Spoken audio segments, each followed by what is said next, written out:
until ke kuhamba kanjalo ke nje kuze kufike ke isikhathi la athi khona uNkulunkulu angikubize la ukukhonza indlela okukhonzwa ngayo manje akusiyo indlela yaleli zwe elizayo. Ngilo ngiyikhuluma ke lento le yendaba yezwe elizayo. So ke but akekho understand abanye bangithandazela ngiqoda ukukhuluma ngithandazwele ukuthi uma ngikhuluma ngezwe elizayo so ukuthi ngibona izinto yabo abanye bangi-associate neminye imoya nje ngeke ngisho ngithi ayikho ngithukiwe nje kakhulu kodwa ayikho inhlabe ebuhlungu njengo-association noSathane ayikho inhlabe ebuhlungu njengaleyo. So until ke uNkulunkulu azakhulume nami kwakuzoba u2019 athi ke sesisondele ke isikhathi ngizochitha umhlaba omdala. Siyabingelela kakhulu bazalwane egameni lika Jesu Kristu waseNazaretha. Siyambonga uNkulunkulu kakhulu nakulolu suku lanamhlanje ke yes ke kuthiwe ke alikho ilanga elingafiki. Lifikile ke nalela namhlanje. Sibonga uNkulunkulu ke kakhulu ke bantu basekhaya asiphezi. Uma sivala amehlo sibona umusa wakhe, masivula amehlo sibona umusa wakhe. Siyambonga ke kakhulu uNkulunkulu. But before siqala ngizothanda ukuthi ngathi singacela enkosini ukuthi yonke into ezokhulumeka la kule ndawo mayingaweli phansi. Silekeleleke nisicelise enkosini nani lapha emakhaya egameni lika Jesu uKristu waseNazaretha. But ke this is a Christian platform. If umzalwane kula ngikunikeza le assurance ukuthi usendaweni eright kakhulu. Iyona ndawo ke la sikhuluma khona zonke izinto ezithinta ibandla ezithinta umzalwane njalo njalo. So siyambonga kakhulu ke uNkulunkulu bazalwane bami egameni lika Jesu Kristu waseNazaretha. Baba wethu engcwele siyabonga egameni lika Jesu Kristu waseNazaretha. Dumo lonke nobukhosi namandla kungokwakho ngegama lika Jesu Kristu waseNazaretha. Omuhle kakhulu wazifunga nangezwi lakho uNkulunkulu wethu engcwele egameni lika Jesu Kristu waseNazaretha. Sibonga umusa wakho ke uNkulunkulu namandla uNkulunkulu engcwele esiwubona njalo uNkulunkulu namandla egameni lika Jesu Kristu. Phakama njalo ke Nkosi yokulunga Nkosi yamandla in the mighty name of Jesus Christ. Yonke into ezokhulumeka kule ndawo uNkulunkulu namandla makungabi khona yayodwa ezowela phansi ngegama lika Jesu Kristu waseNazaretha. Amen. Amen. Namhlanje ke sinomakhuzwayo osivakashele la namhlanje kudala si-communicator uNkulunkulu waze wasenzela ke kanti usihlelela ilanga la namhlanje. Sibonga uNkulunkulu ke kakhulu ukuthi ugcine efikile ke la kwi-show yethu esinayo la namhlanje. Angithathele ithuba ngimamukele intombi yakwakhuzwayo. Ngiyakwamukela. Sibalikhulu. Uyaphila? Ngiyaphila baba. Thank you so much for coming. Ngithi ke isikhathi saNkulunkulu masingafiki isuke sangafiki. True. Besiloko nje siplan ukuthi sizoyikhuluma le kodwa uNkulunkulu uyakwazi ukuhlela into yakhe ukuthi isikhathi masingakafiki into ime ingakhulumeki. So ngiyathanda ukubingelela kubazalwane, ngibingelele nawo wonke umuntu obukele. Ngiyakubingelela Sibalikhulu nabo bonke abakhona egameni lika Jesu. Thank you so much siswami. Siyambonga kakhulu uNkulunkulu ukuthi ke ugcine wazi wafika. Ke kuthiwe ke alikho ilanga elingafiki. Dala si-communicate ke nalomzalwane silokhu sizama lutho kungalungi, sizama lutho kungalungi. Kanti uNkulunkulu usihlelela ke ilanga la namhlanje. Makhuzwayo mhlawumbe ke sithathele lithuba uzi-introduce wena ke yourself kubabukeli bethu bonke abasibukelayo lapha emakhaya. Lona ke ngazalwa nguZamanguni wakaKhuzwayo. Ngizalwa ke eXhopo. uNkulunkulu ke mayingibiza ke kuyena wayesethi ke uyinkosazana yami. Uyinkosazana yasebukhosini yombuso wezulu. Ngase ke ngiba kanjalo ke iprincess. I am a princess embusweni wezulu. Ngenxa yokuthi my father is a king. I am a princess. Ngase ngiba ke uprincess Zamanguni Khuzwayo. Ke abanye ke bayabacabanga ukuthi igama lami uprincess kahle kahle singasho nje ukuthi title. Kodwa ke kulungile ke ulikhohle leli lisizamanguni ke ugcine ke uthenga uprincess, abanye ke bathi ngusisi princess. Kulungile futhi nalokho. Oh yeah. Uprincess akakathathwa. Uprincess akakathathwa. Akakathathwa. Princess yakathatha intombi nje kaJesu, intombi yasebukhosini. Ayikho indoda engi-affordayo Sibalikhulu ngoba phela kwasebukhosini impela kuyodingeka indoda enamandla. Kuyodingeka indoda yasebukhosini kwanayo enamandla. Yes amakhosi ke kuthiwe ayaganiselana. Inkosi indodakazi yenkosi ayikwazi ukuthathwa nje umfokazana. Qiniso leyo. Yes. Nezwela ke izinsizwa lapho ke nansi inkosazana. Akukuhle kahle ukuthi ke hawu nikhona kanti ithini into yenu. Yes, sibonga kakhulu siswami, sibonga ukuthi ke sesize sahlangana. Ngiyakhumbula ukuthi wawungihighlightile ngezinto ofisa sikhulume ngazo. Kodwa ke nje ngicela ukuthi kungakulimit in terms of ukuthi singayikhuluma kanjani, siqale kanjani. Ngiyafisa nje ukuthi sivele siqale kahle ngendlela okumele iqhube ngayo. Usisi usi-introduceile umakhuzwayo oyi-princess esembusweni kaNkulunkulu esinayo la namhlanje. Kukhona ezinye izinto owazibalula lapha sisaxoxa, kodwa ke engithanda ukuthi kube uwena ozozi-introduceela kahle zonke lezi zinto lezo-ke ezingabalulwa kuyona indlela yokuphila, singabalulwa kuyona njalo zonke lezi zinto lezo. And then ke mina ngingakhona ukuthi ngikuphazamise kulezo zinto lezo. Mhlawumbe sivele siqale straight. Princess usindiswe njani? And then masusindisiwe uhambo lwakho noNkulunkulu luhamba njani? Njalo zonke lezi zinto. All right Sibalikhulu, ngisindiswe njani? Ijulile ke leyo. Yeah.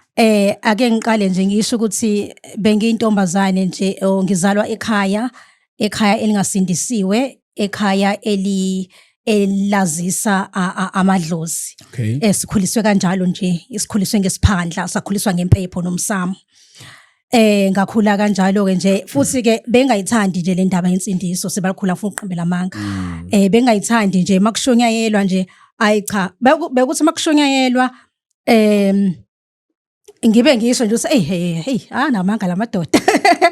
So ke uma kusemlindelweni ke, so ngamandla kaNkulunkulu ngomusa, so senzelwa nje umusa, ngenzelwa nje umusa ngelinye ilanga. Kusho uNkulunkulu ekuzingela. So ngike ngaba nalo uthando lensindiso la bengifunda khona. Ngangifunda eMlazi eQhilika. Kwakukhona umfundisi kwakuthiwa uPastor Vosho Simphiwe Mbeje osadlula. Ngiyamkhumbula. Umoya wakhe ngathi ungalala ngokuthula. So ke ngiyithande lento lena, kodwa ngifisa ukusindiswa, ngimamukela uJesu. Bese ke wayinamandla kakhulu masixoxa ke, fike sixoxe ke nabangani bami, sixoxela ugogo ke kamngani wami ukuthi kunomfana kanje esikoleni.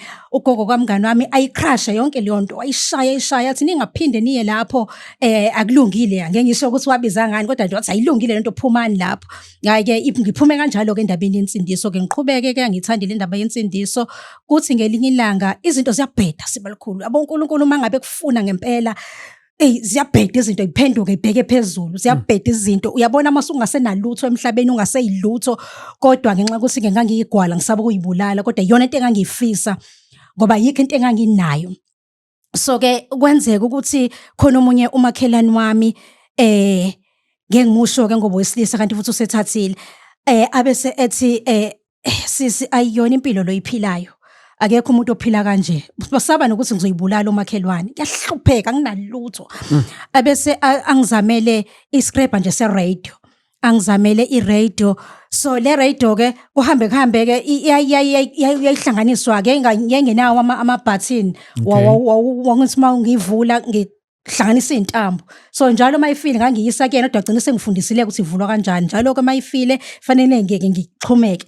Hayi ke ngilalele le radio ke, shuthi ngeyilanga kwakuyisonto. Uma kuyisonto ngilalele le radio, ngesonto ke azikho indlela ezimnandi eziningi ekudlala ojazz ngezikhathi zantambama. So nje ngifuna noma yini nje lalelekayo. Hayi kwenzeka ukuthi ngithi ngisathi nje kungena ingoma kaSifiso Ncwane.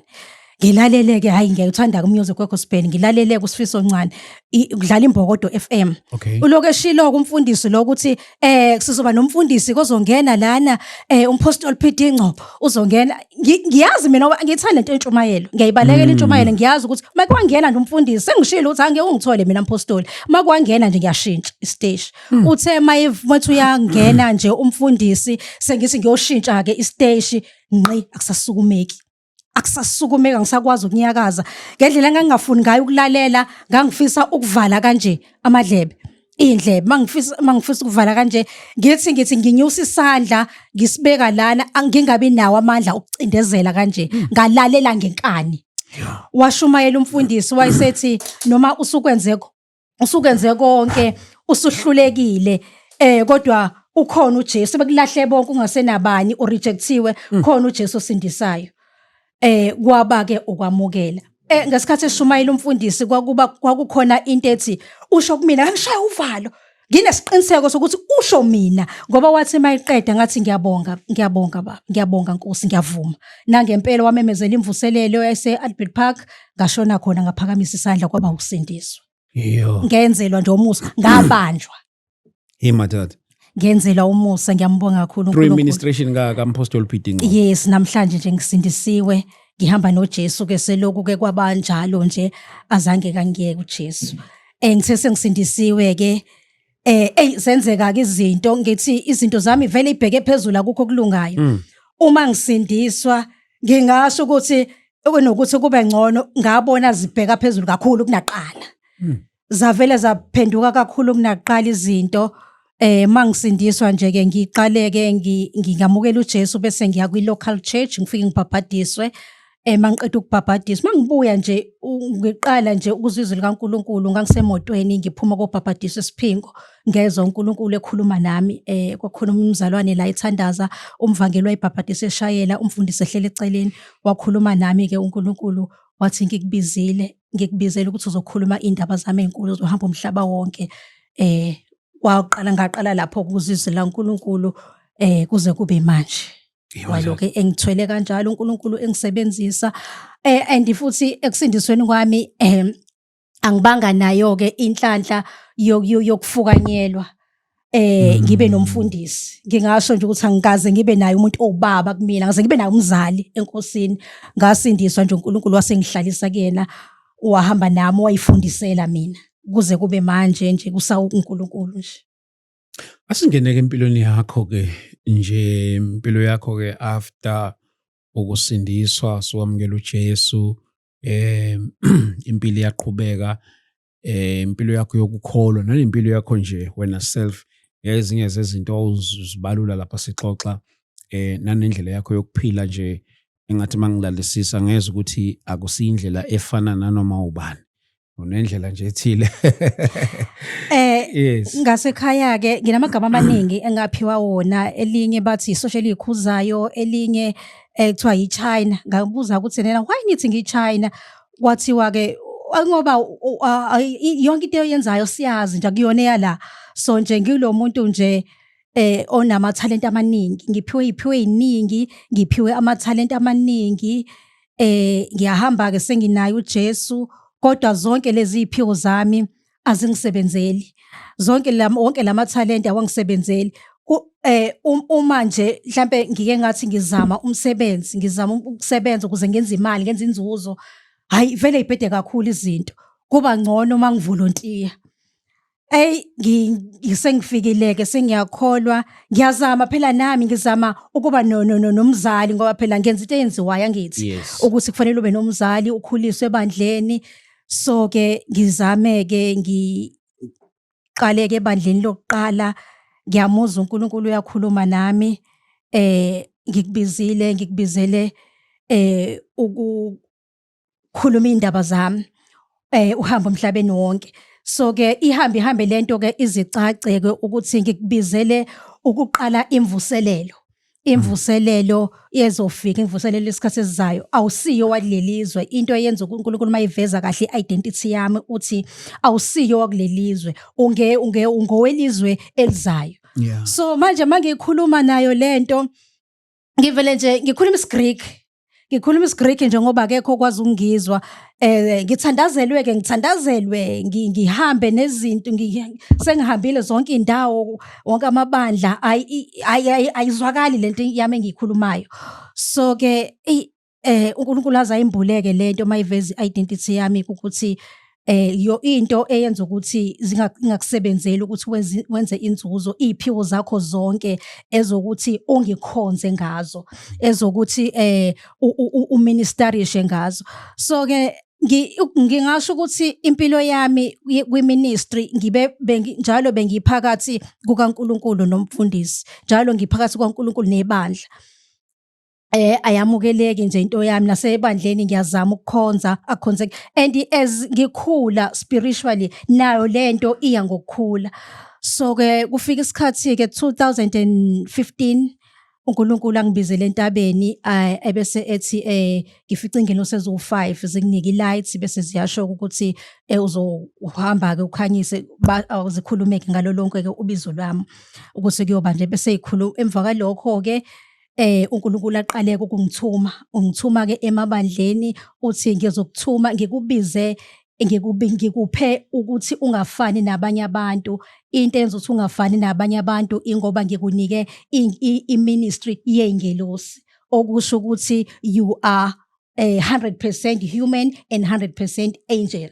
So-ke ngoba uma ngisebandleni ngikhonza ngiyayibona iy'ngelosi, ngiyabona ingelosi, uNkulunkulu uyakhuluma nami angithume athi hamba lokhu angikuthandi. So uNkulunkulu ungibonisa zonke izinto angayithandi emhlabeni ezenziwa abantu.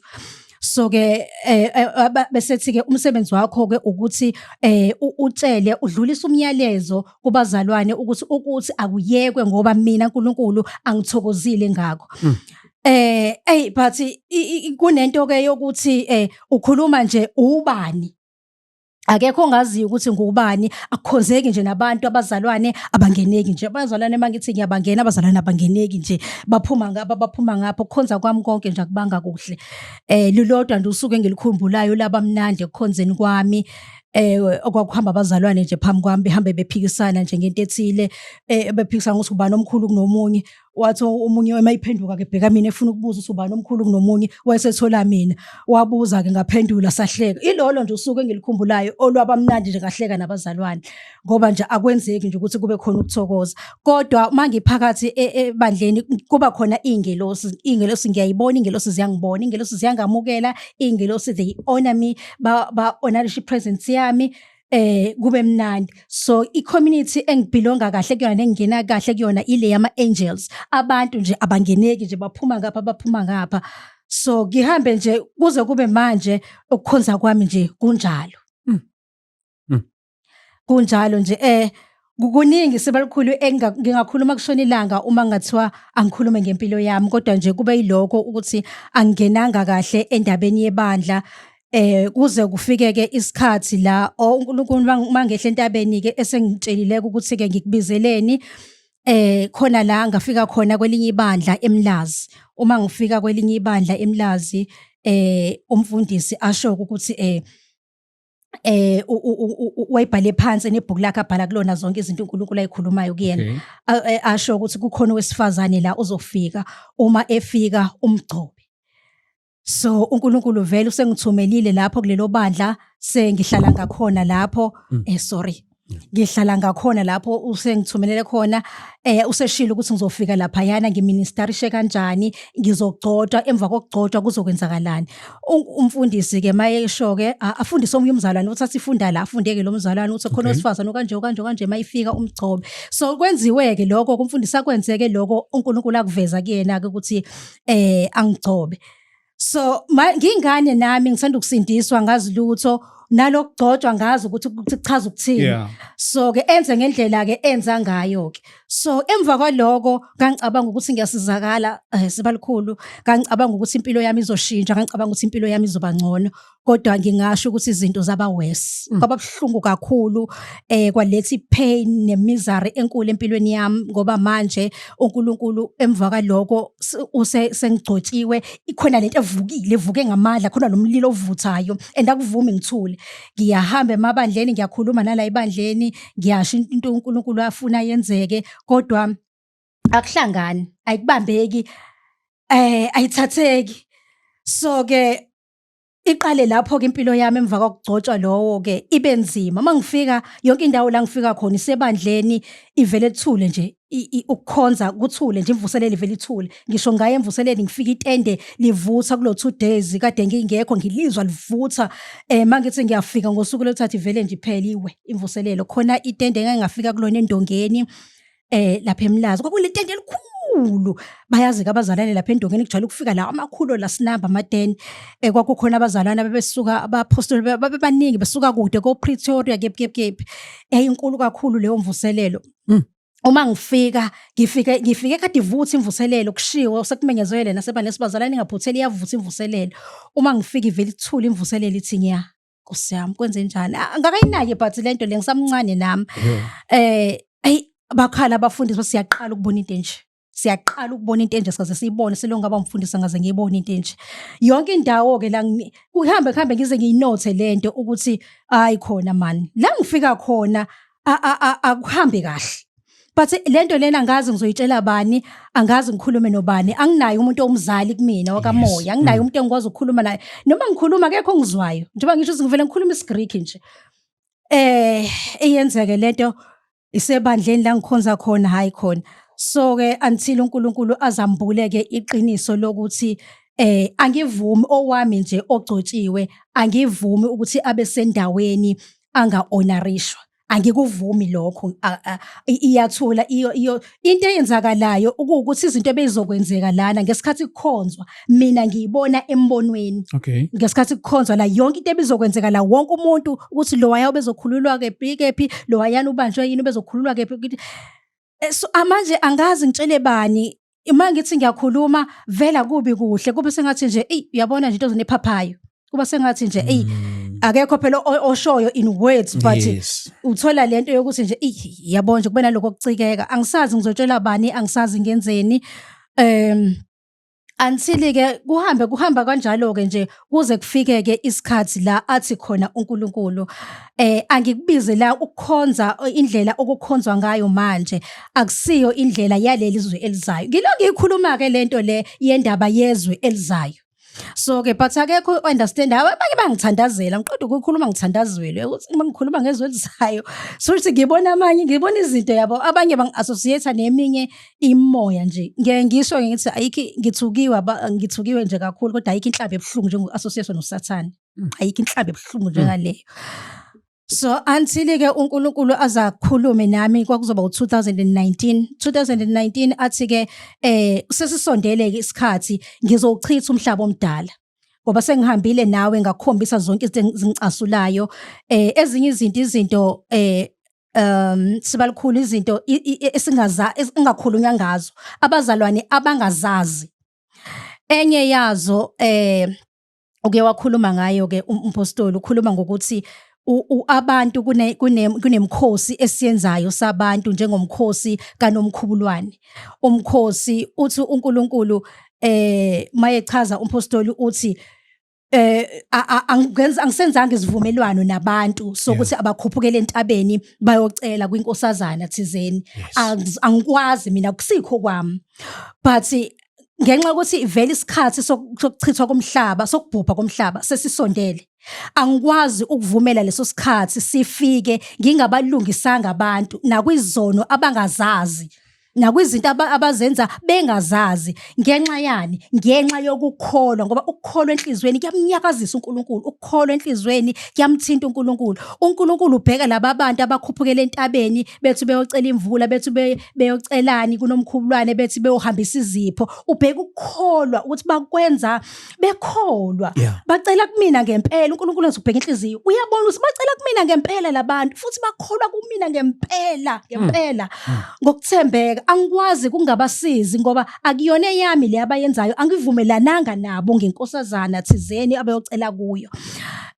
Mhlambe ngizokwenza ke ukuthi uMpostoli mechaza uthi ke wayesenquma ke uNkulunkulu ukuthi ke ngizobasiza ke abantu, wayese engivula ke nakumina ukuthi ngizobalethela ke inkosazana. Okay. Le nkosazana ke engikhuluma ngayo ke yiyo ke le ehlezi lesi sihlalo namhlanje. So ke uNkulunkulu mangabe ezokukhipha ke eGibhithe aqalise indlela eyeKhenani akakutsheli ngehlane.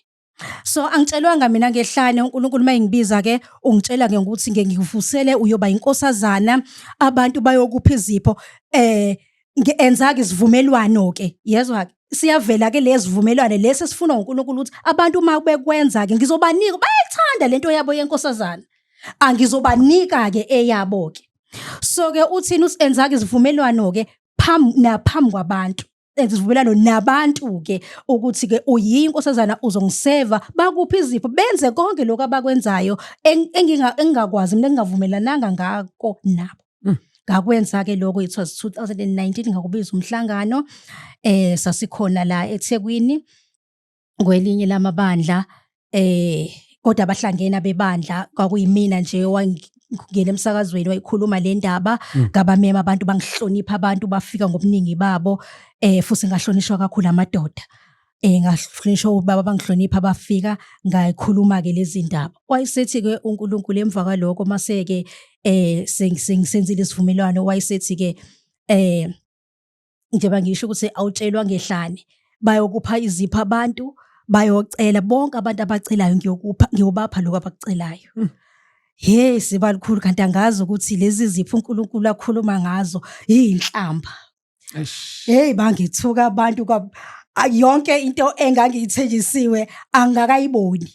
Angisho ukuthi ayikho angikakayiboni bekusayisehlane ngingakafika eKhenani. Ngoba mongayibambile leyo ungagcina uzonda abantu ungagcina ungafikanga futhi eKhenani uma uzobuka izinto ohlangana bezini nazo ehlane.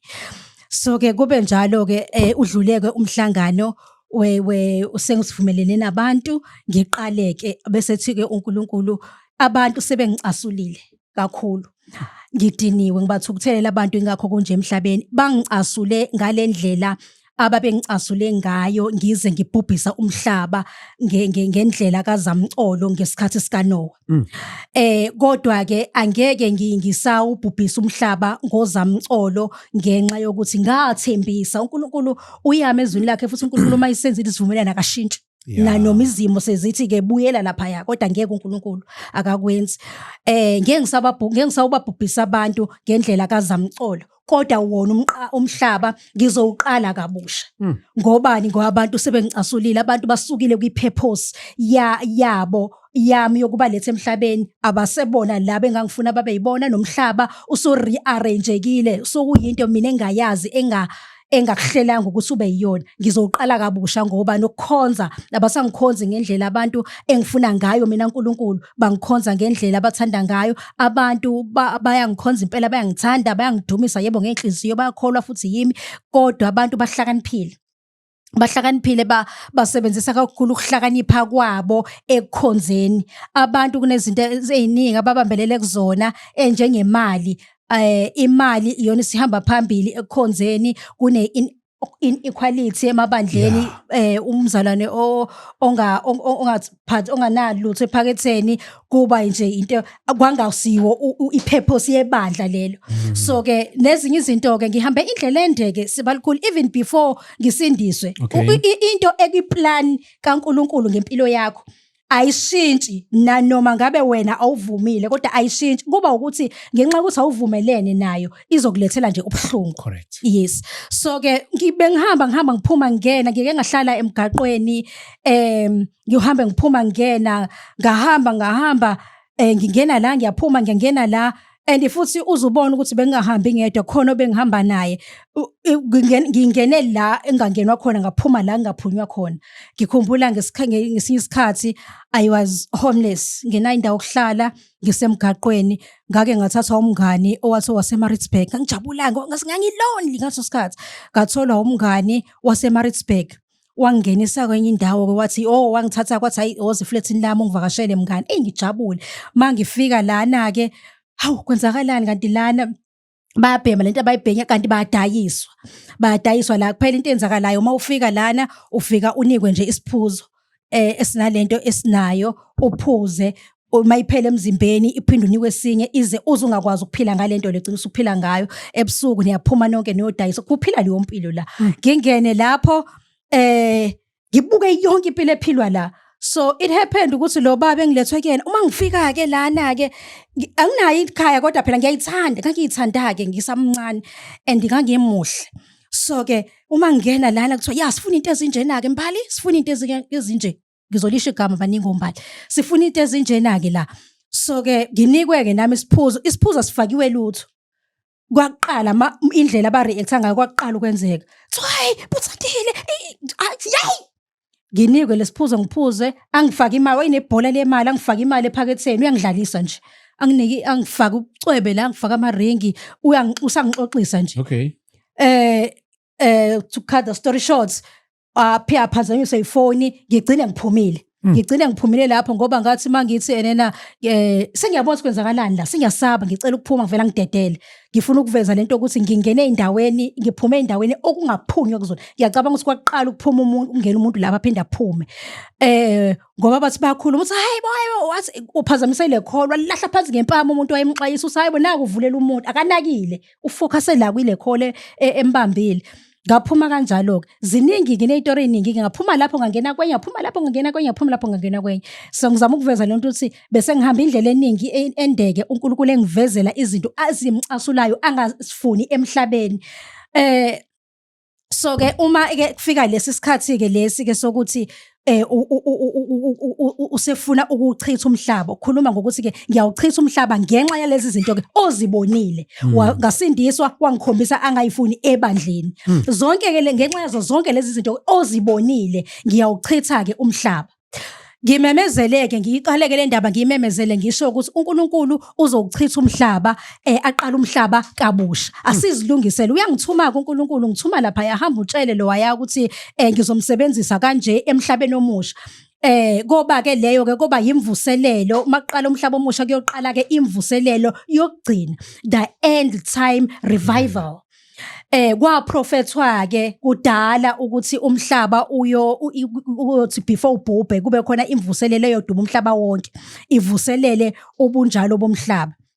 Masikhuluma kwemvuselelo ke sibalikhula ngicacise le sikhuluma nje ngetende elizoma liphinde lisuka sikhuluma ngemvuselelo sikhuluma ngerestoration sikhuluma ngereconciliation uNkulunkulu ubuyisa ubuntu emuntwini uNkulunkulu ubuyisa ubunjalo bebandla alifunayo ibandla elizogona ibandla elizokhonza sincerely lingaphakamisa abathile yonke lento engibonise yona ke emabandleni esiyaziyo futhi ezokwazisa abahluphekile umhlaba ubuyele kulento ayeyifuna ngesikhathi sami zamcolo wayebhubhisela umhlaba ukuthi kube ilento ayifunayo iyahamba yonakala waphinda futhi ke manje uNkulunkulu uthini ukuthi ngizoqala futhi kabusha umhlaba kodwa ke angisezokubhubhisa sengizoqala kabusha ngendlela engizoqala ngayo memezela ke ebantwini ukuthi ngizoqala kabusha umhlaba yile ndaba ke lo ngaqala kuyikhuluma ke ngo2019 ukuthi uNkulunkulu uzoqala uthe uNkulunkulu uzoqala kabusha umhlaba ngiyahamba ke uthi uNkulunkulu uzohamba kudeliver ama messages kubantu abafanele engibabizeleni ukuqala ngabo imvuselelo ngiqaleke ngikhulume ebandleni elibizelwe imvuselelo bese thini uNkulunkulu phakathi kwezinto uthi ngoningi ke sibalikhulu uzongitshela mangabe sengingasalandeleki sekungihlanganisa endawoni uzongitshela ke vele ngibengisabambeka mase ngikhuluma uthi ke phakathi kwabantu ngenxa yokuthi sibuyela lapha yanake kulezi zinto lezo uNkulunkulu alungisa ngababantu abangazi ngazo le nkosazana sengikhulumile bese kuzoba yileyo bukhosi uthi uNkulunkulu amakhosi yebo ngiwavumile amakhosi vele ngiwabekile emhlabeni ukuthi abe khona abantu futhi ba-honorisha amakhosi bawazisa kodwa abantu into engicasulile ebantwini sebewazisa amakhosi ngaphezulu kwami bangikhohlwa kukhona abantu abazi amakhosi ngaphezulu kwami. So ke ngesikhathi semvuselelo ke ngizobuyisa ke leyanto ukuthi ngibe uNkulunkulu ngaphezulu kwamakhosi. Abantu ngoba bayayithanda inkosi. Ngoba abantu bayayithanda inkosi, kodwa amakhosi enze njani aba namandla abese edlula uNkulunkulu. Ngizobanika inkosi. Ngizoyibeka inkosi, ngizovusa isizwe esisha. Isizwe esizongikhonza ngeqiniso, isizwe sizoba ngcwele kimi singikhonze ngeqiniso. Ngizosibekela inkosi ezosilida. Kodwa ke emhlabeni omusha ozoqalwa njengoba ngizobhubhisa umhlaba, ngivusa umhlaba omusha. Phakathi emhlabeni. Phakathi emhlabeni. Ngizoyincenga nje kancane le. Ngizoyincenga nje kancane ngizohlanganisa nje kodwa kugcina kuhlangene. Kugcina kuhlangene ngoba kuningi kodwa futhi ngilwa nokuthi uthi ungixosha la kule microphone ngibe sengikusho konke. Njengoba ngibona siyagijima nje. Ngilwa naloko ukuthi ngizokusho konke kodwa. Yes. So ke inkosi uma ivuka angiqale la. Emhlabeni abagcotshwa, abantu abagcotshiwe baphiwa ubukhosi. Baba namandla babakhukhumale kodwa uthi uNkulunkulu kuyimvelo vele yomuntu ukuthi mayisebongwe kakhulu wakhothanyelwa kakhulu ebese enze njani ebese eba uNkulunkulu. Kodwa during the end time revival ngalesikhathi somhlaba omusha ozobusa mina ngizobasiza abantu bazongikhonza ngendlela engiyifunayo. Ngizobasiza ngoba kuwubuthakathaka vele bomuntu ukuthi akhukhumale uma esekukhonziwe wakhothanyelwa wabongwa kakhulu. uNkulunkulu uveza ke ubukhosi buka Prophet Isaiah Shembe as an example yalento engiyikhulumayo. Khona la ngingabuka khona kuhleli ubaba obekhulumela ibandla kaShembe nosindisiwe. Lo osindisiwe lo kwaKaShembe uyayihlaba insindiso, nalo osindisiwe uhlaba ibandla lakaShembe. Wathi lo ubaba lona indaba kaShembe nje engekho nje indaba kaShembe. But uNkulunkulu uthini? Uthi ngiyamazi mina uShembe, uIsaiah Shembe ngiyamazi, umprofeti, ngamnika futhi amandla obukhosi. Uthi mayikhuluma ngogcobo nangobizo lika Prophet uIsaiah Shembe, ngambizela mina ukuthi abe inkosi, afundise abantu ngemvelaphi yabo, afundise abantu ngokuthi bavelaphi, bawobani, bazazi nangosiko mpilo lwesizwe sabo, ngoba kubalulekile lokho kuNkulunkulu. Uyakufuna ukuthi kwenzeke, uyakufuna futhi ukuthi kungalahleki usiko, uyakufuna ukuthi isizwe nesizwe masingalahlekelwa usiko mpilo lwaso, masizazi futhi ukuthi zizalwa obani, obabomkhulu kwako obani, obabomkhulu babephila kanjani, babeqhubha kanjani. Uthi ke umprofeti uIsaiah Shembe ngambizela ukuthi aqoqe umlando, agcine umlando bese edlulisa umlando, awufundise isizwe ukuze umlando wesizwe ungalahleki. So ke into ke eyenzeka ngenxa ke lobuthakathaka engikhuluma ngabo, wayiseke ngenxa ngase ngimnika amandla. Yebo, wanikwa uNkulunkulu umprofeti uIsaiah Shembe amandla okusindisa nokukhulula abantu, wangamnika. Kodwa ke ngenxa yamandla masisebenzile abantu bamkhothamela, ngenxa yokukhothanyelwa nokubongwa, wayiseke enza ke ukona kuNkulunkulu ngokuthi athi uNkulunkulu. Indaba ke yakaShembe yaShembe noNkulunkulu yalahleka lapho. Iyona into amona ngayo ke uNkulunkulu ukuthi athi uNkulunkulu ebantwini. Abantu basebethi ke uNkulunkulu kuye kuyamnenga uNkulunkulu ukuthi umuntu amdalile emhlabeni abe uNkulunkulu. Abantu bamkhothamele as uNkulunkulu, bambize bamazi ngoNkulunkulu. Kuyisinengiso lokho kuNkulunkulu. Angisho ke ukuthi mangithi into amona ngayo yona yodwa yileyo kuphela. Ngisho ukuthi yonke inqubo yokukholwa kwaKaShembe icorrect. Sengisho ukuthi kodwa ke umsusa, ngoba phela sibalukhulu if uwenza izinto, usuwenza izinto ngegama lakaDlamini, igama lana elibalekile ukuthi akenzanga egameni elifanele. Ngobani? Ngoba lilodwa igama elibekwe phezulu kwamanye amagama. Noma ubizwe njengenkosi kodwa lokho ukwenza egameni elifanele. Uma ke usuzokwenza uzokwenza umsebenzi kaNkuluNkulu, usebenze ngamandla kaNkuluNkulu nogcobo likaNkuluNkulu ngegama lakaDlamini, vele phela uzoza nezinto zakaDlamini. Yes. Yes. Iqiniso lelo. Yebo.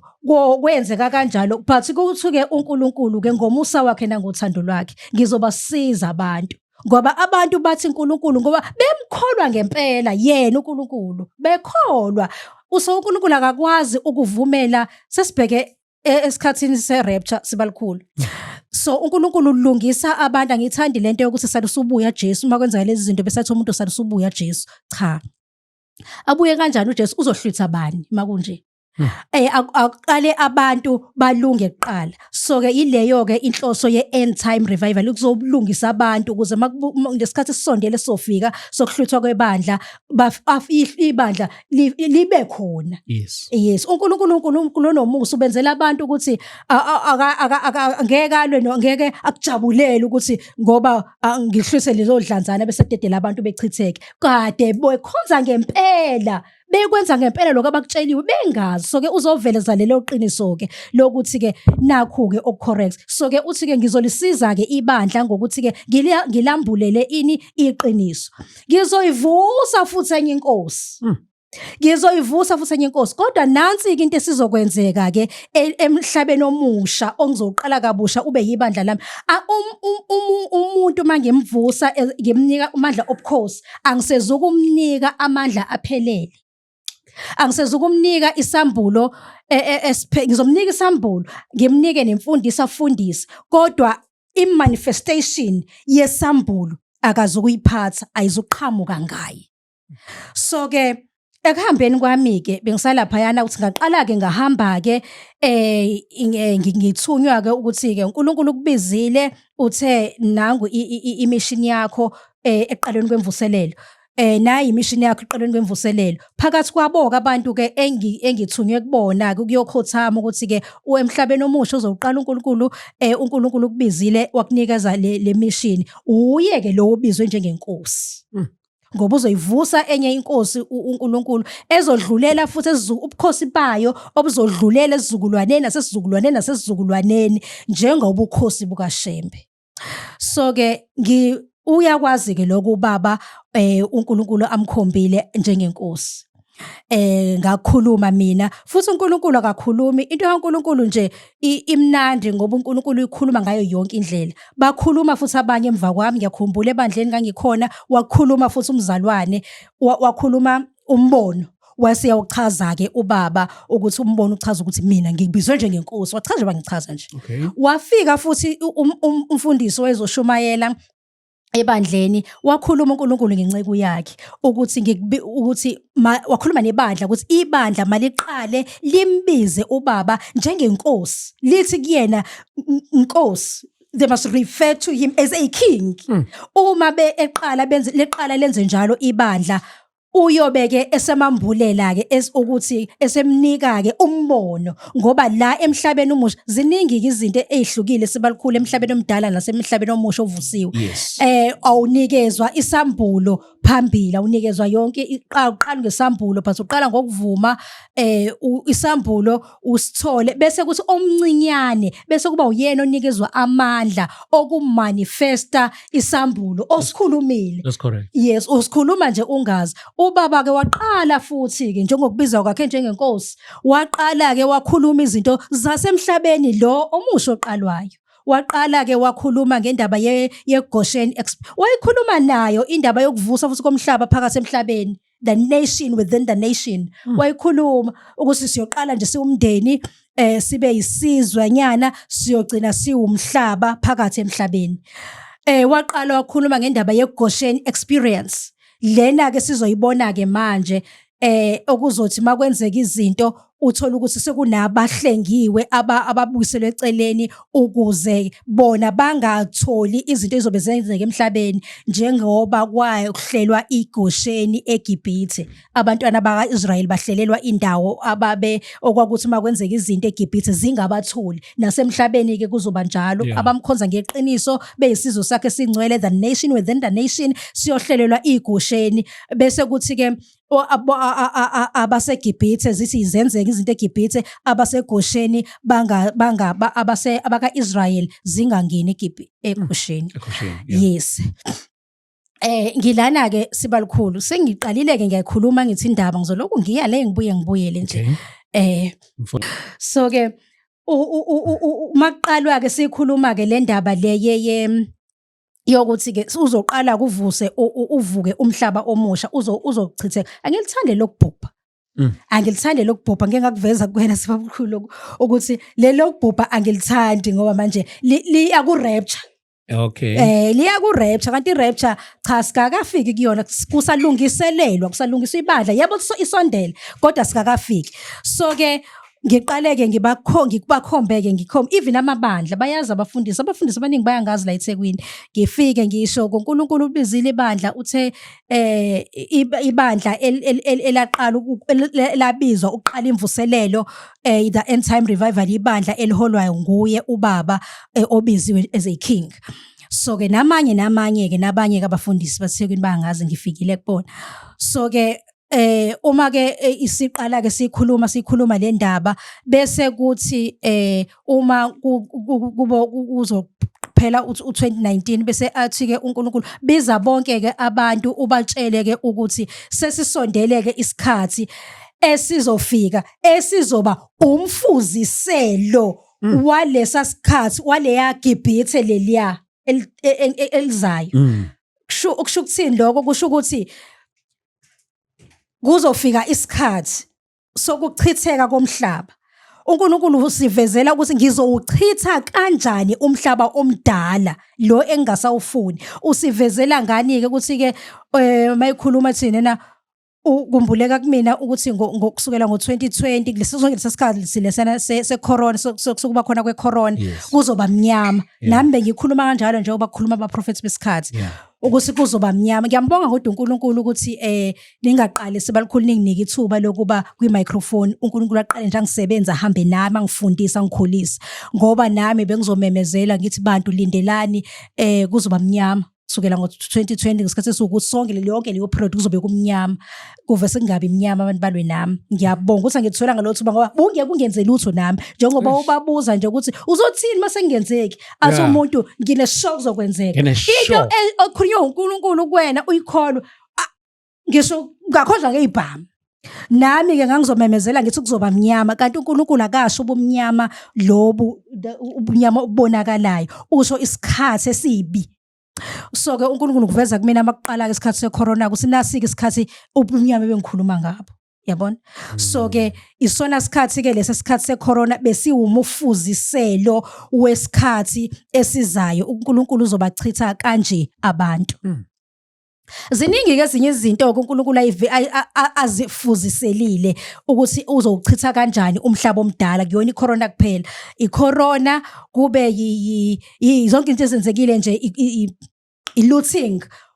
Uthi ngiyovumela umoya wobulwane ukuthi ungene ebantwini. Lento-ke esiyibone-ke imanifesta ngesikhathi se-looting ukuthi abantu bangene obulwane. Wabona laphayana ubona omama abadala asebegugile begijima nama-10 kg yama-rice babe namandla isimanga abantu ngesikhathi se-looting. Ubona abantu umuntu eyedwa efukula ingquzungquzu yosofa abantu bedlobongelana bebulalana amafrijini. Akubona umoya wobuntu lo babengene umoya wobulwane. So-ke uNkulunkulu uyochitha yonke-ke lento esiyibonile ney'khukhula kwafika iy'khukhula ezingajwayelekile. Zonke lezo zinto-ke beziwumfuziselo wokuthi uzochitheka kanjani umhlaba omdala uNkulunkulu mayochitha. Ingakho zithi kanje isikhashana zime zithi kanje isikhashana zithi. So-ke zonke kuzofika isikhathi. So-ke ngiyamemezela-ke njengamanje njengoba ngamemezela-ke kuzoba khona i-corona ukuthi abantu abayilungiselele ngoba kuzoba khona isikhathi sobumnyama esizayo. uNkulunkulu wathi-ke ekhuluma ukuthi kuyoba njani ngalesi sikhathi lesi salomfuziselo uthi kuyoba khona ingoma eyoculwa idanselwe ithandwe izizwe zonke abadala nabancane umhlaba wonke. Nangempela during that time iyaba khona ingoma eJerusalem. Usethi ngenxa yokuthi-ke sonke lesi sikhathi lesi sasiwumfuziselo kokuchithwa komhlaba. siyimemezeleke lento sikhulume kuze kufike manje bese kuthi uma sekuzosondela I think it was bekuyinini esikhathi nje kule minyaka le 2000 ngasakhumbula kahle ngingasho into engekho correct but esikhathini esidlule ngibize abantu ke ngibazisa ukuthi sesizofika ke isikhathi sokuthi uNkulunkulu awuqale kabusha umhlaba uthi ke uNkulunkulu asibe nomlindelo asilindele ukuqalwa kabusha umhlaba thina sonke ke asibizile bonke abathintile laba ade ngithuma kubona ukuthi asilindeleke sesizofika leso sikhathi la izoqala khona kabusha umhlaba ngoba ke ama systems awafani indlela yokuphila ayifani nhlobo even iconstitution akusebenzi le constitution le yezwe ngoba uNkulunkulu nayo yenye izinto ezimcasulayo le constitution engahambisani nendlela yakhe engahambisani neBhayibheli so iBhayibheli lona elifanele libe iconstitution yezwe so ke njengoba ngisho ukuthi bengihamba ngena ke ngibukisa zonke izinto ngike futhi ke la ngene khona akekho ngibuzayo ukuthi ngifunani ngingena la ngangenwa khona nje ise ICU ngiyangena lapha yana nje kwenziwa khona i-termination of pregnancy emshiyeni ngiyakwazi ngiyangena nje kahle uNkulunkulu angikhombisa ukuthi buka naba abalele embhedeni lapha yana nifika abantu bakulala baphiwa amaphilisi balala embhedeni uthi uNkulunkulu laba abantu bonke nje babelele lapha ngibaphi iphiwo namathalente ukuthi basebenze kune purpose yokuba khona kwabo emhlabeni ipurpose yokuba khona kwabo emhlabeni imile balalele nabaguli uma sebenzi kwenziwa ke lapha kwenziwe bese kuyakhishwa ke leyana kuthiwa yini ihlule imbungu bese yakhishwa bese kuyalahlwa the time kulahlwa leyanto leya angibuki mina lelahluli legazi but ngibuka lento ngibuka umuntu lokhishwayo olahlwayo ngimbona ilento ekufanele abe yiyona emhlabeni njengoba uhleli lapho nje kuthiwa wena lokhishwa lapha ngizokubona ihluli legazi ngizobona uST ehleli phambi kwe-microphone eministerisha ngento yema-podcast yabo so uthi uNkulunkulu naba abantu bami bayalahlwa bavunyelwe umthetho wezwe therefore emhlabeni omusha angivumeli ukuthi abantu bami baphile ngeconstitution yezwe so ke during coronavirus period besikubona ke thina lo futhi ngizosho mina ukuthi empilweni yami nje akubanga kuhle kube kodwa isikhathi esabasihle isikhathi salesiya lesi sabasibi ebantwini abaningi ngenxa yokuthi uNkulunkulu uthi bonke ngibazibizile baphila ngokuhlupheka ngenxa ukuthi ukujabula kwabo akukho ezweni elidala ukujabula kwabo kulelizwe elisha so ke uma isibizele ukuthi asibe nomhlangano kwaba ukuthi ke kufanele wonke umuntu ayeke yonke into ayenzayo osebenzayo aka resign ofundayo akuthule nje wonke umuntu kuhlalwe nje kuthule kulindelwe lesikhathi sokuqalwa kabusha komhlaba ngoba ngiyonika imisebenzi emisha ekuqaleni komhlaba ehambisana nomhlaba omusha phakathi kwalabo bantu khumbula ukuthi khona ingane yami lapho phakathi kwalabo bantu ingane yami iqeda ugrade 7 iyoqala ehigh school so nayo kuthiwa uNkulunkulu akume wonke umuntu ola akami athi insi yangayenzi lutho so ke ngathi ngiphinsela ingane ngoJanuary bazathi ikole no wathiwa nje wonke amadocument akhe alahlekile nje siwazi akekho nje la ngathi ngithi kwanjeya yahlala phansi ingane so yes kube isikhathi esinzima lesokulindela abantu abaningi balahlekile bemthanda uNkulunkulu bemkhona uNkulunkulu kodwa abantu abaningi ke balahlekile ngaleso sikhathi baphindele emuva bamshiya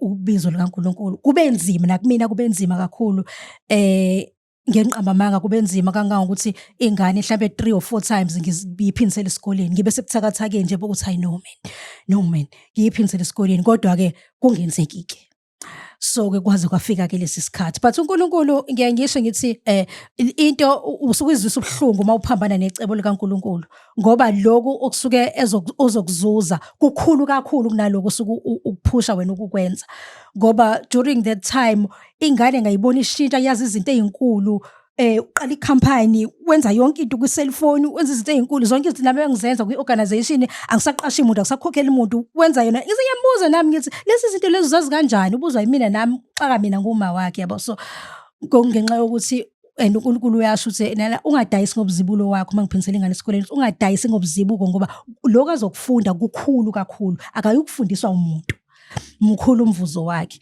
So ke silindeleke kube nzima ke, but siphila ngendumiso, kuyadunyiswa kuphela kuphela into esiyenzayo ukuthi uNkulunkulu nje dumisane kuphela ngoba nginibize nginikeze ubizo lwey'ngelosi, iy'ngelosi azikho enye into eziyenzayo, ziyadumisa nje kuphela.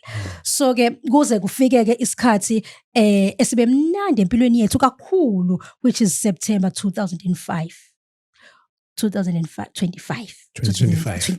Okay. Last month wathi-ke uNkulunkulu ke umhlaba senguqinawo umhlaba omusha, ngiwuqale kabusha umhlaba. So sesiphila-ke emhlabeni omusha, within the nation. So-ke iyona-ke leyanto sibalikhulu ebonwe abaprofethi. Babone uNkulunkulu ehlukanisa abantu bakhe, eshiya umhlaba ngaphandle, ethatha abangcwele bakhe bahlukane. Iyona lento eyenza abaprofethi babe namandla angaka okuthi yes, akuyona i-rapture. Kodwa kuvela embonweni ukuthi angibazi sibalikhulu abaprofethi abakhulumile, ngakahlali ngani nabo, kodwa bengafisa ukuthi basizakale kuleyo ndawo, ukuthi ngoba njengamanje ngiyacabanga ukuthi banento yokuthi uNkulunkulu ungikhulumiseleni into engekho ebantwini, kanti into abayikhulumile ikhona kuphela, bengambulelanga ubuqiniso bayo. Ngobani? Ngenxa yokuthi ngiyakholwa ukuthi yilaba ababizelwe uNkulunkulu ababeka isandla sabo wabathinta to asha abantu emhlabeni omusha. Ngobani? Ngoba emhlabeni omusha isambulo awusikhulumi wena, kodwa isambulo siyasubmithwa. Ngenxa yokuthi enye yezinto ezimcasulile uNkulunkulu yilento yabaprofethi abawompunzi edlemini nje, abangaphatheki, ukuthi abaprofethi abangafundisiwe, abangenayo i-order, abangathi bayiphethe, lo ukhuluma esakhe isambulo nalo. Emhlabeni omusha ayikho leyo nto. Kule sizwe uNkulunkulu asivusayo ayikho, ayenzeki into ekanjalo. Njengoba ngihleli lana ngikhuluma ngoba uNkulunkulu ungivumelile. Isambulo awuhambi wena uzwakale usukhuluma kwi-ST Media, but uyasubmitha kumuntu omdala isambulo, umuntu omdala bese kuba uyena osikhuluma isambulo. Correct. Into enzakalayo ke ezoba umbuzo ke, mhlawumbe uzothiwa uzokwazi kanjani phela umuntu omdala ukuthi isambulo sikhona. Uthi uNkulunkulu ke ngiyosebenzisana nemvelo ukufakazela engikhulumile. So into ke eyenzekile ke ngoSeptember, abaprofethi, and sibalikhula ngikusho ukuthi nisazoba busy nama podcasters, nisazoba busy kakhulu. Ngobani? Ngoba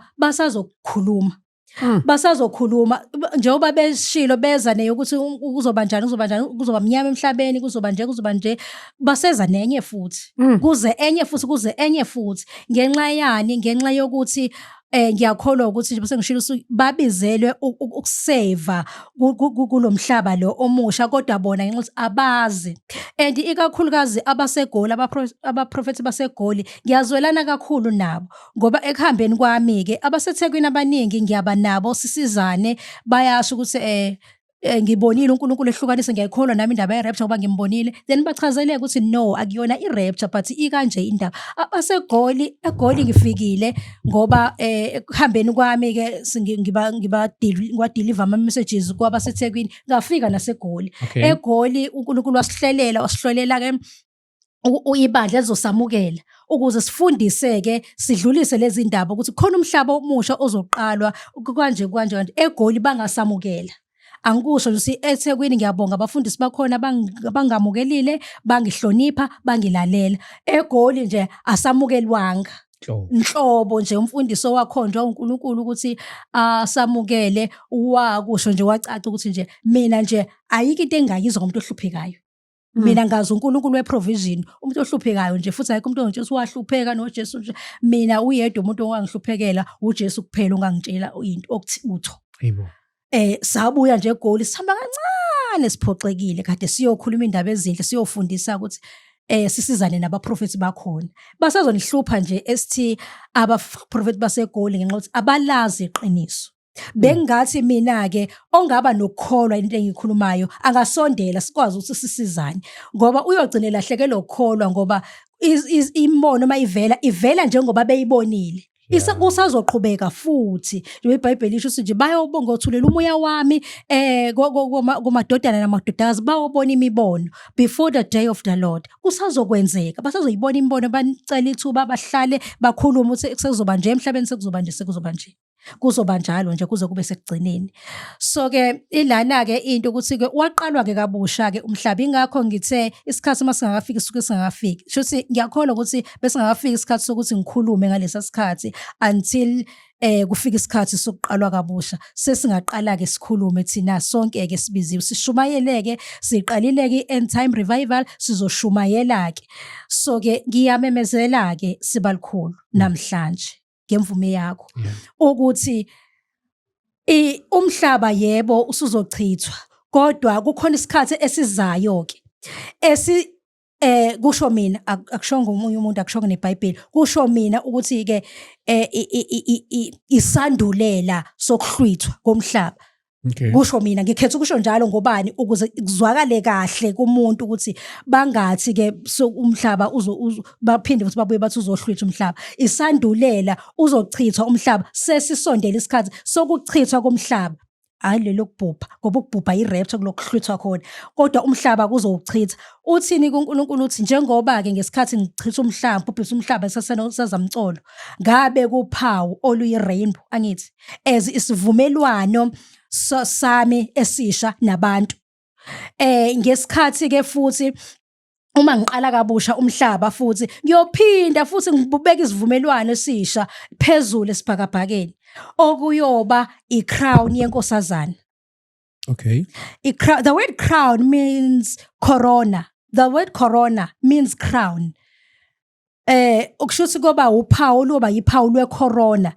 I-corona iyo ngayikhuluma lento dala before isikhathi secorona ukuthi uma kubhubha umhlaba uNkulunkulu uyokwenza isivumelwano esisha uyohambisa icorona iasharishe ilanga. Iasharishe ilanga lize liyoshona. Kwenzeka ke lokho ngomhla ka7. Kodwa abamhlaba omdala abakubonanga babona abakubona. Kodwa abamhlaba omusha abasabela uNkulunkulu mayibiza bakubona kwenzeka iCrown iasharisha ilanga iziyosithela. Isivumelwano esisha leso ke uNkulunkulu asenzayo nabantu sokuthi uqala kabusha umhlaba. Manje indlela yokuphila kulomhlaba omusha injani? All right. Number 1 njengoba bese ngeke ngakubalula ukuthi abafundisi ukuze basizakale abafundisi bangagcini bekhonzwa bangagcini nabo bekhulekelwa beba uNkulunkulu bakuyamcasula uNkulunkulu abaphiwa ke isambulo bashumayela nje abaphiwa amandla ibonakaliso zamandla abaphiwa kodwa bakhuluma isambulo bafundise bese kuthi omncinyana ebandleni bese kuba uyena ezivela ngaye imisebenzi yamandla bese kuba uyena evela ngaye lento kade uyikhuluma njengomfundisi ohola ibandla sibalikhulu usuyikhulumile nawe awuzukuyibona yenziwa uwena. Ngobani? Ngoba leyo nto leyo abantu masebenza imisebenzi yamandla bayakhothanyelwa. So uNkulunkulu usiza ke abafundisi ukuthi bangagcini bemona bexabana naye ngokukhothanyelwa ngoba kuyamnenga. Usiza nebandla futhi ukuthi lingagcini likhothamela uDlamini ngoba kuyazenzakalela ukuthi uDlamini ukhiphe kuhluphekeni. Wena ongizibona yena umbona uNkulunkulu ugcina unaleyo nto mina ngihamba iminyaka eminingi ngabi njengoba ngisho ukuthi ngihamba ngifuna umfundisi ngingamazi uNkulunkulu ngazi umfundisi ngeke ngikusho futhi ukuthi mina ezinye izinto ezibhlungu uNkulunkulu mayifuna ukukufundisa efuna ukubuyisela kuyena ukufundisa yena uletha kabi usuku mina engazi ngalo uNkulunkulu ingamhla ngilahle wonke umuntu ngabhlokha umuntu ungaze ngabhlokha nawo umfundisi ngangikhonza ngaphansi kwakhe ngaleso sikhathi ngabhlokha wonke umuntu ngangabe ngisabona lutho no Facebook angisabona lutho na intshumayela ngisi ngibheka ukuthi hayibo umfundisi wami washonaphi manje ngiyabheka awusenga unfriend ngalolo suku engaqala ngalo ukwazi uNkulunkulu ukuphamisa izandla ngithi Lord I surrender ngimazi ukuthi kanti yonke into mina ngazi uma nginenkinga nje ubagijima e-office lamfundisi mawunenkinga nje uhlaba ucingo uhlabela umfundisi ngaqala ngalolo langa ukwazi ukuthi banginenkinga hlaba idolo ubheke enkosini. So uNkulunkulu wayenginyakazisa ngokuthi avale yonke iminyango. So ke sengifuna ukucacisa le ndaba ukuthi nathi singabazalwane siyagcina sibakhonza abafundisi. So ke ukusiza besikanti kuyamnyenga uNkulunkulu lokho ukuthi ke asisize ukuthi umfundisi kube khona namandla amphuca wona angamniki wona ukuze abantu bazi ukuthi uNkulunkulu owenzile. So ke kuningi nendaba ye-constitution. I-constitution ayisebenzi le yezwe, kusebenza iBhayibheli. Sikubonile kangithi ngishilo ukuthi isikhathi secorona lesiyana bekuwumfuziselo ke walesikhathi lesalomhlaba lo. So ke bengibatshela ka benginabo ukuthi makwenziwa ukuthi ningakwenzi. Babuza usikanjani phela ngoba cha ngeke. Uhulumeni uzoshaya imithetho engeke izisebenze. Amanye ama-constitution kwi-constitution kunezinto ezizohluleka ezokuphela amandla. Ngeke ukwazi ukubuza usikanjani into kaNkulunkulu nje ayibuze ukuthi kanjani. Impendulo yaloko uthi God is able. God is able. Ngesikhathi sokuvaccinatwa ngabatshela abantu singayi ukojova ngoba uNkulunkulu umelene nako. Useshilo usekhulumile ukuthi nalizwi loku vaccinate abakwenzanga nama ngikwenzanga. Namhlanje khona abantu baya TikTok abazama ukulapha bathi banezinto ezalifika nomjovo ngoba kwakungafanele bakwenze. You see, so ke kwakuvela ke izinto ngalesa sikhathi zokuthi wayekhombisa uNkulunkulu ukuthi I am able mina mani ngaphila nina ngemithetho yami nanoma ishayiwe imithetho yezwe. So kulesi sikhathi uzobona imithetho eminingi izoshaya kodwa bahluleke ukusebenza, iphelelwe amandla. Izobe ikhona imhlaba, izobe ikhona i-constitution. Le uNkulunkulu athi umuntu ambize njengenkosi akabhale i-constitution entsha aligned with the Bible. Iyona eyosebenza. God is able to do that ukuthi ithi khona i-constitution yezwe kodwa ihluleke ukusebenza kodwa le isebenza. Sekwenzekile sikubonile ke thina sibonile singena ukuthi kuthiwa abangena abanjani sakubona kwenzeka. So kuyenzeka. God is able. Ne. uNkulunkulu wasivusela ke nesikole wasikhomba isikole ingane eziyofunda kusona nakhona usiyokwaziwa ngokuduma ngamakhono kube isikole saseChina singafani ezinye izikole isikole sila eThekwini esaziwa ngeSeasons Academy. Zobona lesa sikole lesa uthi uNkulunkulu kuba isikole ngeke size sifane mhlambe izikole singayicishe siyise khona ezaseChina lezi zikwazi ukwenza into ezinkulu zidesign lama camera lezi sizokwaziwa kanjalo ke lesa sikole ngoba into ezosebenza kakhulu lana iphiwo namathalente ebandleni abantu abazalwane bazoba equal. Uzoyigcizelela uzoyenza uNkulunkulu lento yokuthi uzoyiqeda lento inequality ebandleni abazalwane bazolingana ngenxa yokuthi abazalwane abaziwa njengabahluphekile ibona bazoba nomsebenzi obalekile noma ngithi nabo bazoba nomsebenzi obalekile ebandleni njengalo wasisa udokotela nalo ababodokotela nalo ababommeli ngoba njengamanje mawungena imali ebandleni nje uyafana nongekho uyafana ngeke ngabona omunye umfundisi epostile wathi isikhathi nje sabantu abahluphekile ebandleni asinaso angiyena umuntu ojwayele angiyena umuntu active ku social media nojwayele ukucomment ngiyibuke nje ngithule kodwa ngakhomenta kulokuya ngifuna ukuzwisa kahle ukuthi umfundisi ubeyiqondile lento noma khona ukukhuluma unganaki ungathi mfundisi wathi yes wangiphendula wathi yes ngithe nje ebandleni nje asinaso isikhathi sabantu abahluphekile ngoba yibo laba abagcina bethi kudliwa imali zabo. Nginaqiniso lokuthi akubona bonke abantu abasho njalo. Nanso ke into sizosizakala kuyona ke futhi emhlabeni omusha izinto esezenzeke kakhulu zaze zamukeleka.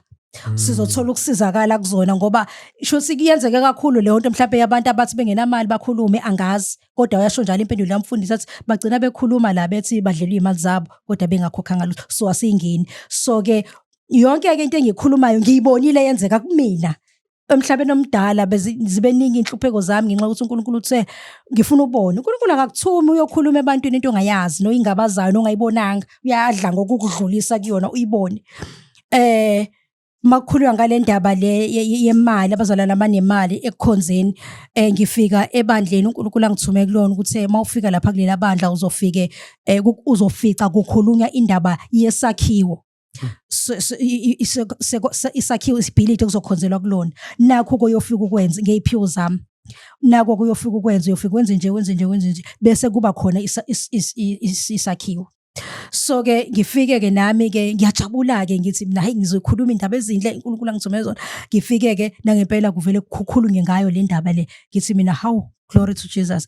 Bese kuvele kuthiwe-ke sesiqedile ukukhonza abazalwane seningagoduka, sicela-ke abazalwane abasebenzayo nabazisebenzayo basale ngoba sesokhuluma indaba ebalulekile yemali yokwakha ibhilidi. Ngiphetheni la mina? Ngiphethe iplani yokwakha ibhilidi. Ngihlale ngithule, kuthiwa abazalwane sicela abasebenzayo nabazisebenzayo basale, abanye sebengahamba. Angisebenzi, angizisebenzi.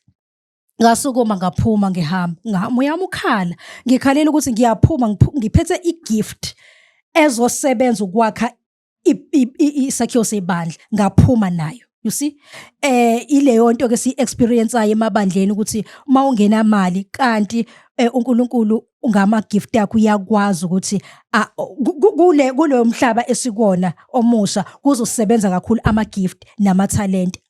Abantu abangasebenzi ngama-gift namathalente bazokwenza izinto ey'nkulu ebandleni ukuze abazalwane babe equal. Yazi ukuthi makuzwayo ngenxa yesikhathi sethu esihluphayo lapha, into engizoyenza will organize ukuthi size eGoli ukuthi sikwazi ukuthi siqedele kahle indaba yethu, ikwazi ukuthi iqhubeke kahle. So ngiyabona ukuthi kusekuningi esamele sikwenze nesamele sikukhulume. Ngiyazi ukuthi nabasibukelayo lapha emakhaya, they might have some questions, nami I have some questions, kodwa engibonayo ukuthi mangaqala manje ngiwabuza ayosiqalisa phansi. Ayosiqalisa phansi. So what I will do, into engizoyenza, sizo-communicator, si-arrange, ngenza indlela yokuthi sikwazi ukuthi si-organize mhlambe usivakashele khona nangale kwaNdonga. Ngiyothokoza baba. Yes. Kodwa-ke ngiyazi ukuthi mhlambe bakhona abantu abangathanda ukuxhumana nawe njalo njalo, but before ubanikeza indlela zokuthi bakuxhuma kanjani, mhlambe nje ungasho amazwi akho nalokho ongaba senhlizweni yakho, and then if ikhona into if ikhona indlela nabantu abangakwazi ukuthi baxhumane ngayo indlela thizeni nawe, then bese ubanikeza ke lawo ma-direction. Mhlambe nje sengigoqa sibalikhulu, angikusho ukuthi abantu ngoba kulo mhlaba wethu omusha uNkulunkulu asivusele wona, akekho ohluphekayo, akekho ohluphekile, uthe akekho namunye ozohlupheka. So nginikezwe ke mina i-mandate yokuthi wonke ohluphekayo umuntu akaqedele ukuhlupheka kwakhe, akacreate umsebenzi ngama-gift namathalente uNkulunkulu angiphe wona. Siqale nje njengoba ngishilo ukuthi ingane yami yathi masihleli yaqala ikhampani. So-ke ukuba uyena-ke oqala ukuyitholela umsebenzi, ngiqalile uthe uNkulunkulu uyofundisa abahluphekile into ekuthiwa ukukhothoza. Ukukhothoza-ke yini ukukhothoza? Ilento yokuthi mawukade utshala umbila masuvuna lezi ayikhwebu eqathakayo ungayicoshi, kufika olandela emva kwakho ayicoshe ayozidla okuxakekele. So-ke ukukhothoza-ke sizokukhothoza-ke siqale amabhizinisi-ke okukhothoza wonke umuntu. Nginikeze umsebenzi ukuthi wonke umuntu sizofika-ke esikhathini la sithi khona umuntu ohluphekayo eThekwini sithi kuyena uyathanda. Siqalile-ke besicollecta ama-off-cuts e-factory. Okay. Izona-ke iy'khwebu ey'qathakayo lezo, ama-off-cuts e-factory. igubhu njengoba kade niphuza njengalezi ayigubhu siyithathe konke lokho shuthi ke i-upcycling ucosha udoti kuthiwa anguphendule ube igolide qale ngawo imisebenzi ngikwenzile ke lokho ama-off-cut effect, amabhakede opende, yigubhu. Saqala ke ikhampani edecorateayo, ikhampani enza amaphathi ey'ngane nama-events ey'ngane. Sase simupha yona-ke uSiso omncane. Ukuthi-ke akube eyakhe ayirane. Ngiyipostile-ke umsebenzi wethu, ngiwupostile ku-TikTok. Ku-TikTok nguPrincess Zamanguni Khuzwayo. Ukhona uKhuzwayo? NguPrincess Zamanguni Khuzwayo ku-TikTok. Ngiwupostile-ke lowo msebenzi. Ngiwupheke i-firstborn yami, ngoba kuthiwa-ke charity begins at home angithi. Nguphe wona shuthi engifisa ukusho ukuthi nabanye-ke uhlele ekhaya nje, uhlele ekhaya ungasebenzi, because njengamanje nginama-projects amanye awu-36. Siqale nje umhlaba wethu omusha uqale ngoSeptember, njengoba ku-October manje ungakapheli nawo u-October usuphakathi. Nginama-projects awu-36 engisawadraftile, engilinde ukuthi ngiwunikeze abantu. Uyokholwa nje lokho engikukhulumayo ukuthi uNkulunkulu ungithumile, oyokholwa nje yonke into kaNkulunkulu yamukelwa ngokukholwa. Ayikho ukumjabulisa uNkulunkulu ngaphandle kokukholwa. Oyokholwa nje asondele, ngoba ngiyabadinga abantu abazosondela ngibanikeze. Abantu uma bewu-36 akusho ukuthi abantu abawu-36 labo, njengoba sekukhona ikhampani nje esinikile lo sisi lo umncane nje una-15 years, simnike umsebenzi ongangaye. Uzoqasha abanye, azokusebenza yedwa. Uma esikoleni akazokusebenza uzobe eqashile. So-ke akusho-ke abantu abawu-36 akuzubenefitha abantu abawu-36, kuzobenefitha lo esimnika umsebenzi nabanye azobaqasha. Ngiyaqhubeka futhi angimile kulo 36. Ngiye ngisho-ke ngithi abantu ngicela bangangilimithi, bayathanda-ke abantu ukungilimithi uma-ke ngenza uma ngenza into. Kanti angiphelelwa nje, angiphelelwa. Kulo mhlaba wethu impilo nje ishibhile nje. Mina nje mangigqokile ngisuke ngidubule ngempela mangidlulile sekuhlangene outfit yami mangidlule ku-R80. Kushibhile nje kakhulu kulo mhlaba wethu, ngoba kuphilwa ngokwenza nje, kuyenziwa nje izinto, akuthengwa lutho. Kumnandi nje, kumnandi, kuhle, izwe lihle nje, limunandi nje. Siyazakhela izinto zethu ngezandla nje, ngigqokile nje ngiyayithungela futhi angithenganga lutho nje. Siphila kanjalo nje, kumnandi kuhle. Bangangilimithi-ke abantu, baye bangilimithi abantu, baye bathi basengithungile, bathi suthungele nathi ngisigqoke. Angikuthandi lokho, angisiye umthungi. Kuphela wena lethi isimo sakho, bese siyakusiza thina ngama-gift namathalente. Ku-TikTok nguPrincess Zamanguni, ku-Facebook nguPrincess Zamanguni. Angazi uma ngayisho inamba. Yeah, it's up to you. Inamba yami u-078 9433 825. 078 943 825. Did your number yakho? Yes, isho njalo. Yes. Isho njalo. Awuphela ngiyasengisatshisa la madoda egcwele la igcwele amadoda wona nje. Khona nefaka izibuko, yazi ukuthi ufaka izibuko uyahlola sakunesithunzi. So yes, bangixhume abantu asisebenze. Umsebenzi wami enguniki ukuthiwa kungabi khona noyedwa umuntu ohlupheka ezweni. Makhuzwayo, siyabonga. Ngiyabonga. Thank you so much. Sibongele kakhulu ukuthi sibe nawe Nkosazana. Sithokozele kakhulu. Ngiyakholwa ukuthi kuningi ekusamele sikuthinde. If ungezanga wena siyobuya thina sikubuyele. Ngiyojabula kakhulu ningiphe location okuyiyo. Ngiyabonga kakhulu. Ngiyabonga kakhulu ekulahlekeni kwakho. Ayikho baba.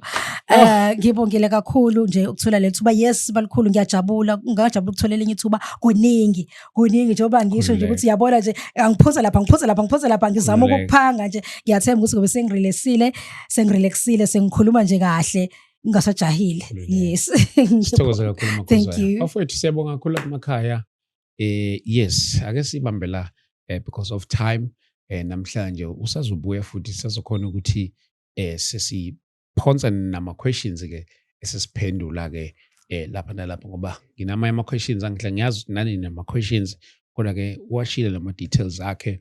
If ufisa ukuxhumana nawe for any reason, and then kwenzeke kube lula egameni likaJesu Kristu waseNazaretha. Siyabonga kakhulu ke bafowethu, asibambela ke for today. Sibonane kwi-episode yethu elandelayo. God bless you. Amen Makhuzwayo. Amen.